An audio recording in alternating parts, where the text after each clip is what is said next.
Welcome to Two Chaps, Many Cultures, episode 59. Can you believe it? And today it's going to be future talk, also some Viking talk. You'll find out what the two things have to do with each other in a second.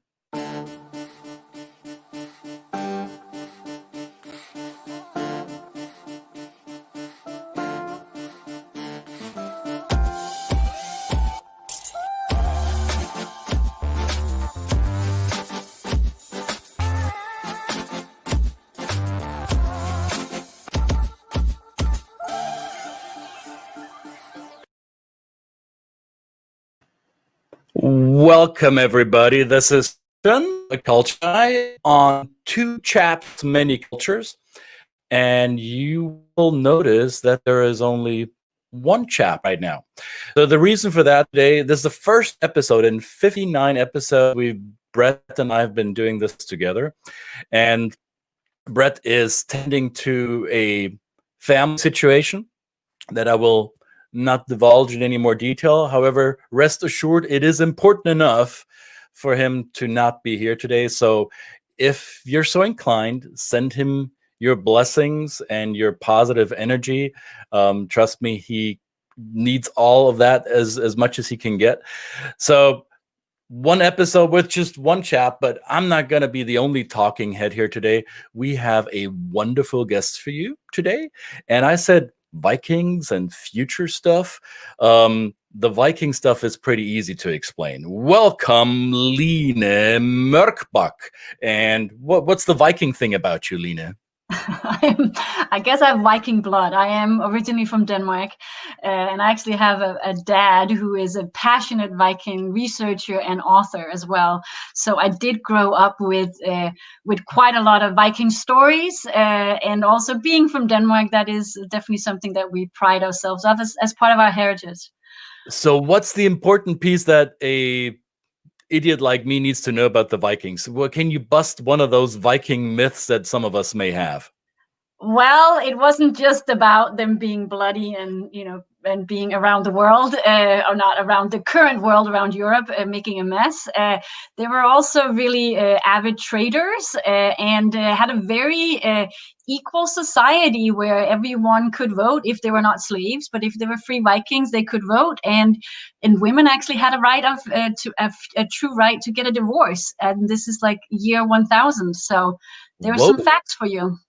That is amazing. And that would explain maybe why those in today's world that are touched by Danish culture, whether it be parts of Sweden or Norway or parts of Germany or the Germanic or Dutch world and parts of the English world, as we know, the Danes had a strong influence on how Great Britain evolved in the Middle Ages. So some of that individualism and egalitarianism that we find today in these cultures may be a result of Viking influence. Would that be fair to say? Definitely, or the other way around. Maybe it's something in the water, in the soil, that meant that's how the Viking society evolved. But yes, there's definitely a link to that. Whenever I do introduce, similar to yourself, I do a lot of work in the cultural field, or have historically done a lot of that. And when I do introduce people who are engaging with Danish business or living in the society for the first time, I do talk quite a bit about that Viking history, because I think it's important to understand where that's coming from. That driver for us to be fairly equal and solve it on an equal playing field definitely stems back from that area as well. As you said, we both have roots in the cross-cultural world, and there's when we explain, or when I explain it to my clients, the difference between hierarchy and egalitarian societies, I often bring up an example, and now I'm having a hard time remembering which Roman source text I'm quoting from, but there's a story of some Roman centurion being sent into the Norseman territory to negotiate some kind of truce between the Roman army and the belligerent Norseman troops.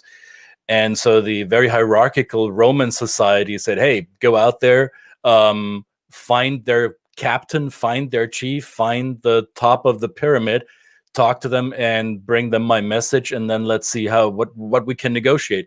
And after a few days, the centurion comes back to report to his general that he has no result. And the general says, well, what? I sent you with a clear task. Talk to the highest ranking person there. Talk to their chief. And he said, well, they all said they were chiefs. I didn't know who to talk to. There was like every one of them was equally important, apparently. And I really couldn't figure out who was the more senior and most important person. So obviously this is maybe a little bit too pointed of a story, but I think it illustrates that these power dynamics go back thousands of years, right? It does. It does. At the same time, also, Denmark is one of the oldest, if not the oldest, monarchy in Europe. So it doesn't mean that we haven't had that structure as Right. well. It's more, it hasn't been like a commune. Like, it definitely has had that leadership. But I think it's also a matter of how that leadership is being navigated, enforced, and what invitation for shared leadership or on the next level down. That is probably what's really signifies also, like, today, a Danish management style. Like, there's Danish managers everywhere. There's CEOs of companies. So it's not that there's not that structure. It's more how that's played out, and how people on other parts of the organization is pulled in and having a voice and a true say in how to run business and how to make decisions. Right. Now, you are not in Denmark right now, so you currently live in the Pacific Northwest of the United States, and the Danes have had for, I would say, centuries, have this reputation of being a seafaring people and explorative people. So it's no wonder that you're not at home, so to say, with your fellow Danes. Well, I think if you ask my parents, I did think they did think that I was going to stay at home and stay in Denmark. I have not for over half my life been just in Denmark staying put. I have lived in Denmark at different periods. One of my children is born there. We as a family have lived there at different times, and probably will continue bouncing back, as I definitely feel very Danish and I feel very European. But yes, right now we are living on the west coast of the U.S. and just outside of east of Portland, Oregon, where we're living on 11 acres in the Oregonian woods. So. Are the woods still intact, or did you lose a little bit of the woods with the recent fires? My woods are okay, but we have had huge forest fires here, and that's being still very much being dealt with, and some other people have lost their homes, and some people are still evacuated. Oh, wow. Now, you said one thing that really ring the bell with me, and because I'm a fellow European, and you said you feel like a European. You not only feel Danish, you feel like a European. To those of our viewers who may not really understand what that means, and maybe there are different definitions of how you can feel European, I'm curious, how do you feel European? What does that mean to you? I think that the more I've lived outside of my home country, outside of Denmark, that when as I'm, well, first of all, yes, I am from Denmark. I've lived a short period in Spain. I've lived in London. I lived in Edinburgh, Scotland. I lived part of my childhood in Greenland. And I've always traveled extensively, and then also lived in the US. The longer I've been away from my home country, I think I definitely identify as being Danish, but I think the nuances of how I feel different here in the US where I live now is not so much that I'm necessarily Danish, but more that I'm European. And by that, I think having a longer history than people in the US, and I'm also on the west coast of the US, right? It's a lot shorter history from the history that's embedded from the immigrants people here, Right. not the history that's here from the tribes that was inhabiting here for a long time. But it's a newer history from the white people here. So that kind of foundation is something that where I feel that I'm more European. I think how the political system is put together, I feel more European, and definitely also in an aesthetic sense, like a way of art and architecture, urban designs, things like that. I think I still have a European, Yeah, and well, and flavor. I'm smiling because Danish design is known around the world for its forward thinkingness and architecture and design. There's, if you ever get a chance to watch documentaries on all these streaming networks on urban design, on architectural design, you'll most certainly come across a handful of Danish architects who are in the spotlight with their unique approach to creating the world in which we live, right? Yeah. Now, I would not suspect that you would speak on behalf of everybody in Denmark, but would you say that the Danish society today sees itself as part of a European puzzle and they're one piece in that bigger European picture? Or do Danes overall see themselves as we're Danish first and European second? How would you read the polls there? Oh, that's a big question. And actually, I think, without being too political, I think there's like kind of consensus with the major political parties, either if you're left or right in Denmark, that they would prefer not to sending a EU conversation to the polls again, because it actually is pretty split down the middle in Denmark, or at least it was at the most recent polls. So for those who maybe know, Denmark has been member of the EU since '72, so for a long time member, but have chosen at different pieces to not buy into the full package. We do not have the European currency. We still have the Danish currency. We've also not bought into the same or signed up for the same part of defense collaboration within the EU. So I think it's a tricky question for many Danes. I don't think Danes really truly spent. I think very few countries after what happened in the UK are really seeing themselves fully pulling out. That being an option. Mm-hmm. I think Danes feel that they want to stay in Europe and that they're feeling that we want to shape it from within. It's Right. not going away, but there's definitely some values around having, not getting, I mean, Denmark's a small country, 5.5 million people. So big constructs is not what we really believe in. Denmark has been Protestant like almost 5 minutes after Martin Luther put his thesis on that front door, and they're like, "Oh, we'll sign on to that." Like, we actually don't believe in sending our taxes to the Pope in Rome. We also don't believe that mass should not be in our own language, or that there is a middleman between me and my God. So I think that middleman has always been an issue for Danes. So I think the Danish philosophy is to try and make the EU machine as democratic and as close to citizens as possible, and that's probably how we're going to try to navigate. We're also small, like we're not. We do need the EU. We need NATO. We're a small country. So the immediacy is important for Danes, that not to have many layers of bureaucracy or red tape to fight through. I got it.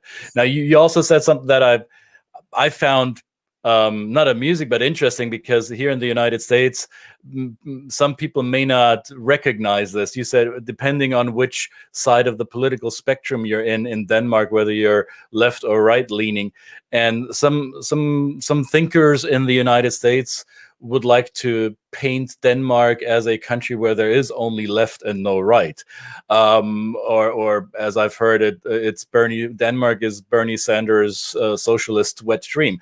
So I'm obviously exaggerating here a little bit, but comparing worldviews between North America and Northern Europe, is that a fair assessment to say that all Danes are, compared to North Americans, are far more liberal and left-leaning? Or would you say this is just a figment of North American storytelling and there are in fact different polarities? It's a good question. Very good question. So several aspects of that. There is the whole political spectrum in Denmark. Of course, it's not a two-party system. So you got also a lot more parties where people can kind of show their beliefs and what they are believing in. People are not necessarily married to one party their whole lives either.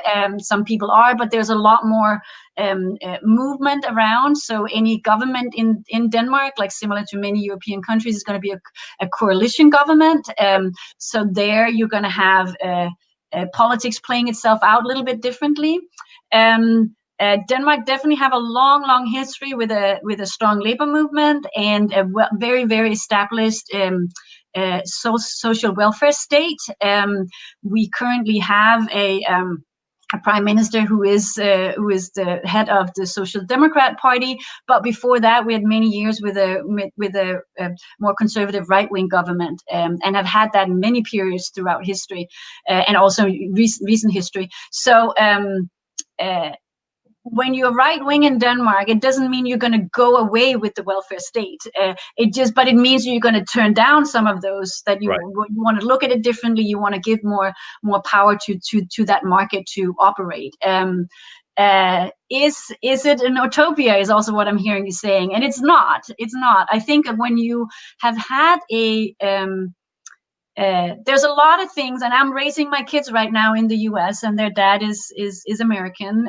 So we're raising them with several religions and several cultural inputs and languages. And there's definitely things that's a compromise. There's things that I feel that the Danish system is doing better, that I would like to have my children experience, which is also why we occasionally go live in Denmark. Then there's also things that I feel there's a nerve and there's an energy that I feel is missing in the Danish system as well. So I think one of the side effects, unfortunately, when you've had a system with very little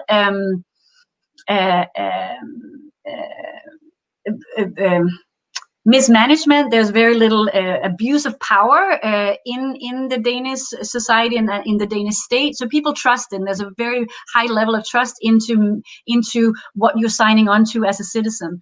It also means that I think a lot of Danes have kind of signed some of that neighboring help and some of that community feeling to the system. Like that's taken care of out here. Right. And some of that nerve I feel very strongly as I'm in the northwest of the U.S. I feel that because people don't necessarily can rely on their government here, that they are coming together, they're involved in their schools, they're involved in their community, they're helping their neighbor out.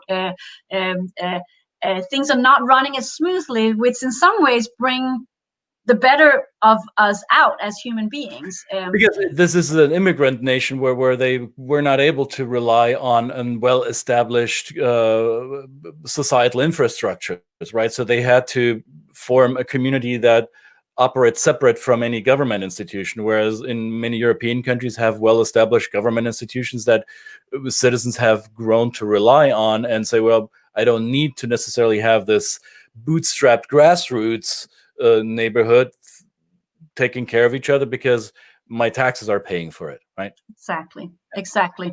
So I do think that there is part of that energy that I very much appreciate in this country that I'm currently living in.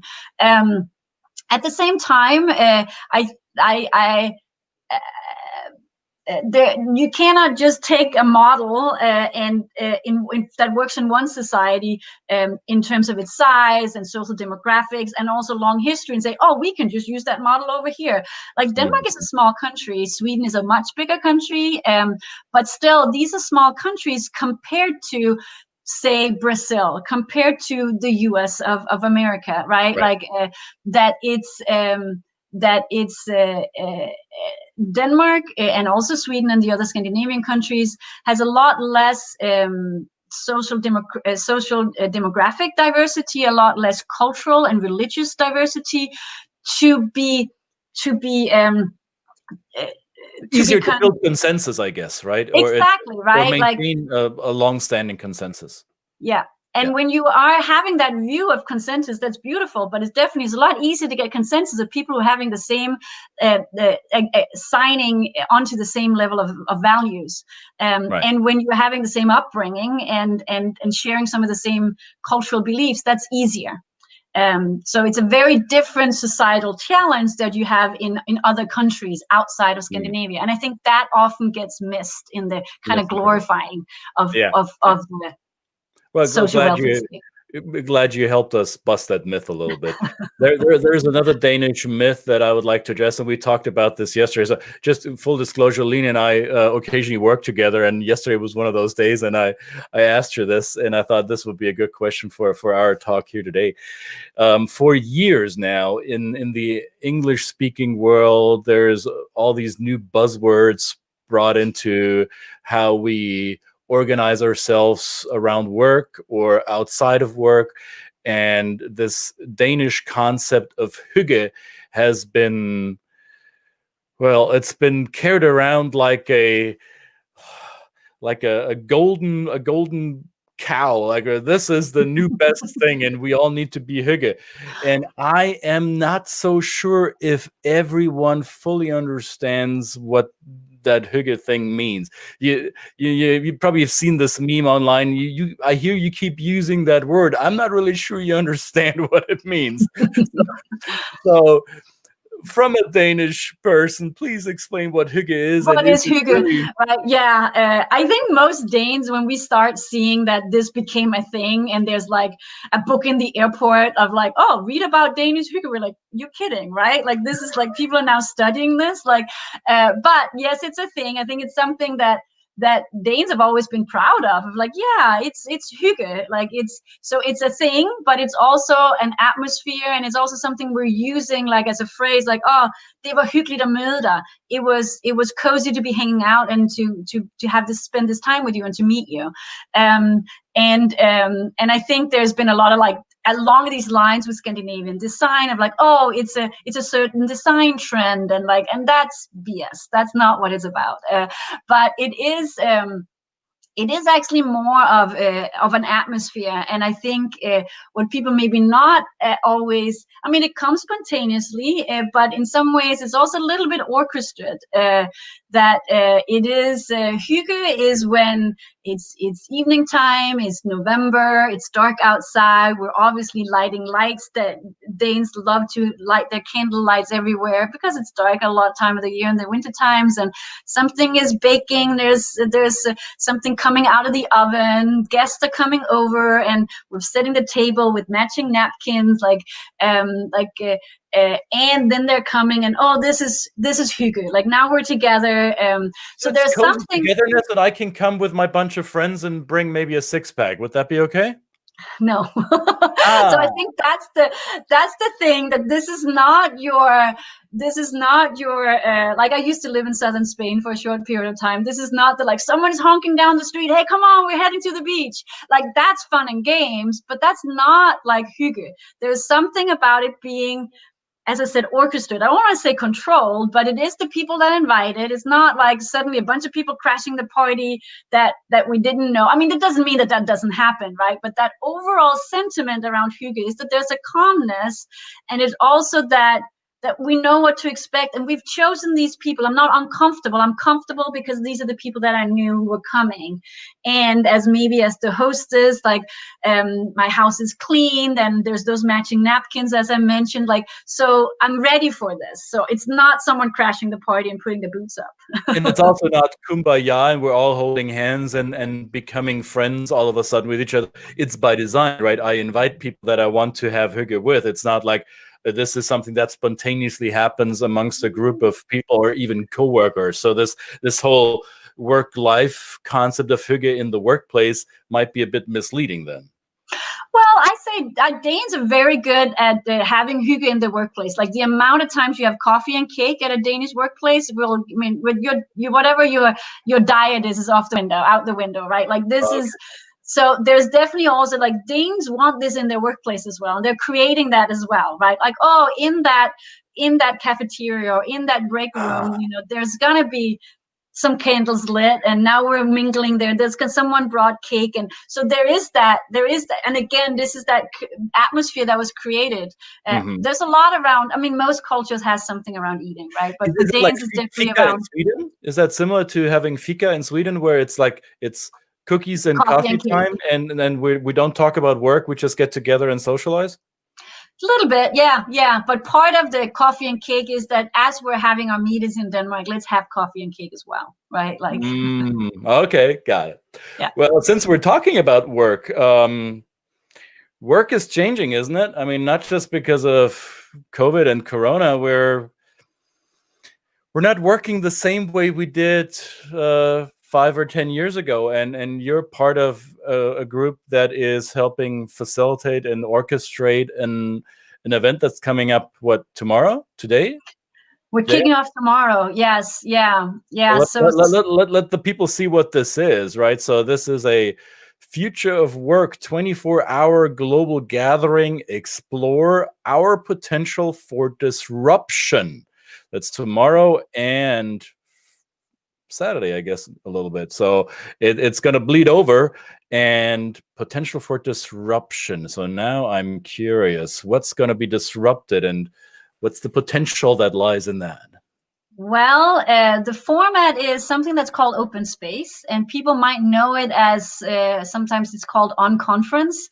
So instead of going to a conference where all those keynotes are all set up and there's these workshop sessions you can go to, and you can look at the whole program ahead of time, and you're listening to the experts. An open space conversation or open space gathering or on conference is a space where you're having one overall theme, and our theme is around future of work and our potential to start shaking up the status quo. But that's really the headline. And then whoever comes into our space, so we're running for 24 hours. That doesn't mean you're going to be joining and being online for 24 hours. It means that there's going to be different circles that opens up every 4 hours. We have global facilitators who is holding that space. So when each circle opens up every 4 hours, everyone is invited in to pitch a topic that they want to talk about, pitch a session that they want to host. So maybe they're an expert about something and they want to share that, or maybe they have a big issue or that they want to hear other people solve together with them. Maybe they have a question that they want to post forward, and they're just putting that on the board, convening that topic and that conversation, and then whoever comes into that space at that time will then shape that conversation. So you're taking the experts out. The experts is part of it, but they're not on stage. There's no stage. It's a circle. You know what this sounds like? Almost like a Germanic Nordic ting, right? Ritual. we come to the meeting place and I have a topic, and then the group decides, do we want to listen to that or not? So what if I pitch something and I get voted down, then I retreat in my corner and pout a little bit, or how does this work? Well, it's not really a vote. It's like the board we have in the tool that we're using is a tool called Kiko Chat. We have many rooms open as we can. So there's not anyone's topic that's not worthy of being put on the space. So anyone can put their topic up, and you might have 20 people who come. You might have 100 people who come. You might have 3 people who come. One of the principles in open space is to believe that the right people will be there. So if that is the 3 right people to have that conversation right now, and that conversation is 15 minutes, then that's the space for that. If that is 3 people and the conversation is an hour and a half, then that is the space for those people at that time.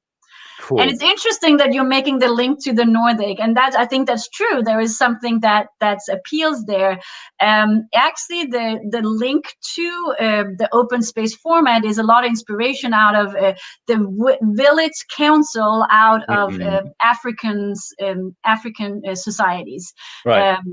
But I think there's something tribal about it. I think there is something before our way of structuring linear with, and also kind of putting weights over who has more to say and whose agenda items are more important than others. So it's kind of coming back to some of that way of gathering and having discussions. Nice. So here it is again, Future of Work 24-hour global gathering. So if this is something that you're super curious about, what do people do? Line, how do you participate? Is there still time to participate? Oh, definitely grab a ticket, and it's pay what you do can. that right here. There you are. Please go on our site there. Pay as you can. If you just want to explore it, like put a couple of bucks in, and then the space is open for you. All right. Come and go if you like.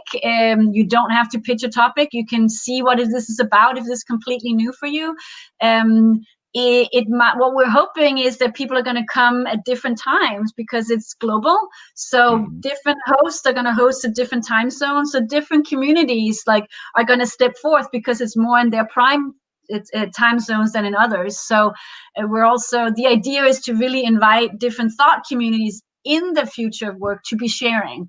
So this is where agile folks are going to be. This is where design thinkers. This is where people who are working with AI. This is where people who are looking at reinventing organizations from the end. The teal network folks are going to be there. So a lot of different thoughts communities are going to be mingling. All right, I posted the registration link also in the comments wherever you're watching this, whether you're watching this on Facebook or on YouTube. It's in a comment box, or you can just write it down from the screen here. Now, there's one last thing that I do want to bring up here, and I'm gonna bring both of our video feeds in at the same height again. We're being at eye level again, so. This is a linguistic thing that I'm totally geeking out over. There are a few letters in global languages that are unique to a certain group of languages. So my last name, you see that here, the second letter of my last name has a letter that I believe is only present in 3 or 4 languages around the world. It's the 2 dots over the O, the umlaut. Lena's last name also has an interesting O letter with a diagonal slash through it, and I believe the sound that it creates is the same as my sound, right? So how would you pronounce your last name? Mørkbak. So that letter is Ö, is like Ö. Ö. That's exactly the same as my second letter in my last name. The O with the 2 dots is also Ö, which is really hard for English speakers to pronounce. So what do most Americans call you? Well, I typically spell it just with an O because because there is no keyboard for that, right? So they called me Mørkbak, but then also I have a challenge with my first name, right? That is not Line, but it's more like Line or Lina. So I keep going back and forth if I should start using it differently, but this is the name I was given, so I'll work with it. Have you done work in Minnesota or in Wisconsin? I have. Have they told you any Lina and Ole jokes there? Okay. Yes, good. they have. But also often when I say my name is Lina, if people don't see the spelling of it, they will say, "Oh, my, Russian grandmother was Lina." So there was also some Russians and of roots of that name when it's spelled more like Lena. So how many other languages have that O with a slash through it? Do you know? Or is it I believe it's just Danish? I believe it's just Danish. So Norwegian in Denmark we have it either? Who? No, the Norwegians, do they have it? Yes, they do have it. I think now I'm sure. Well, don't let me get into the Norwegians and the Danes. I mean, like that. Their language is very linked to the Danish for historical reasons, and even though we're the smaller country, we don't talk about this, do we? We won't go into that. I will have to have somebody from Norway. Actually, I'm working on a guest, and you might know him. He's not Norwegian, but he lives in Norway. He's of Italian origin, or his family is. He was raised in the UK, and he's married to a Norwegian lady. His name is Pellegrino Riccardi. He works in our space. Okay, yeah.